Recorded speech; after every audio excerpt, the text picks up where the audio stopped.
Sabr, I brought this up throughout the series. Sabr is this pivotal concept in our religion, right? Patience, perseverance, and what it means. And it has different dimensions. It's like this diamond that has different faces, right? And all of them are sabr. So sabr isn't one thing, sabr is lots of things.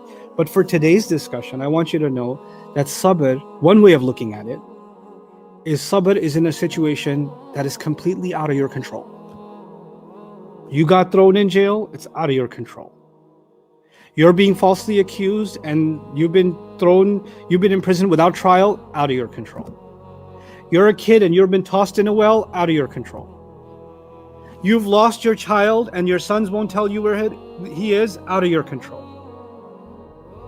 There's sabr in situations in which the circumstances are what?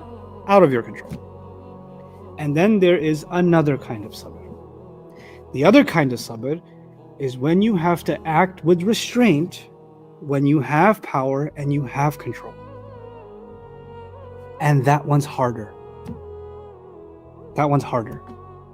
When you have the power to take revenge, when you have the power to say what you want, do what you want, and nobody's gonna check you. Nobody's gonna put you in place because you have the right to and you have the power to. And you still act with restraint. Wait, but you have finally get a chance to dish out payback. Why would you hold back? Because in that moment, you realize that just like there was a situation in which you were powerless, there's an invisible reality before whom you are still powerless. And that's Allah. You recognize Allah's power over you even when you are in a position of power. And you hold yourself back from saying or doing what you could do, but you don't. Because you realize, as big as you are in this situation, as powerful as you are, you may be the most powerful man in Egypt, but you're not here because of you. You don't have that power because of you. That's also sabr.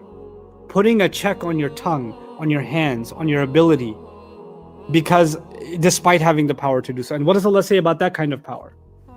He describes in the Quran sabr on different occasions. There's this phrase in the Quran about sabr, right? And that is فَإِنَّ ذَلِكَ مِنْ عَزْمِ الْأُمُورِ. So وَإِن تَصْبِرُوا وَتَتَّقُوا فَإِنَّ ذَلِكَ مِنْ عَزْمِ الْأُمُورِ. If you can have sabr and you can have taqwa, that's one of the most amazing accomplishments in life.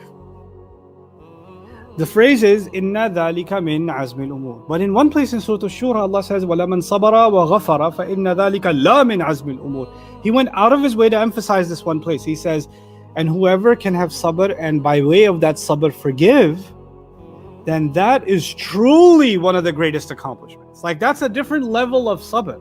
Because that's in a passage where when you have the power to take revenge, you can. Allah gave you the right to. Allah gave you the right to seek out justice. If wrong was done to you, وَجَزَاءُ سَيِّئَةٍ سَيِّئَةٌ مِثْلُهَا. When a wrong is done, its payback can be in equal measure. It can be. We're not a religion of turn the other cheek, though that's an option. We're a religion, I got slapped, I can slap you back. That's our religion.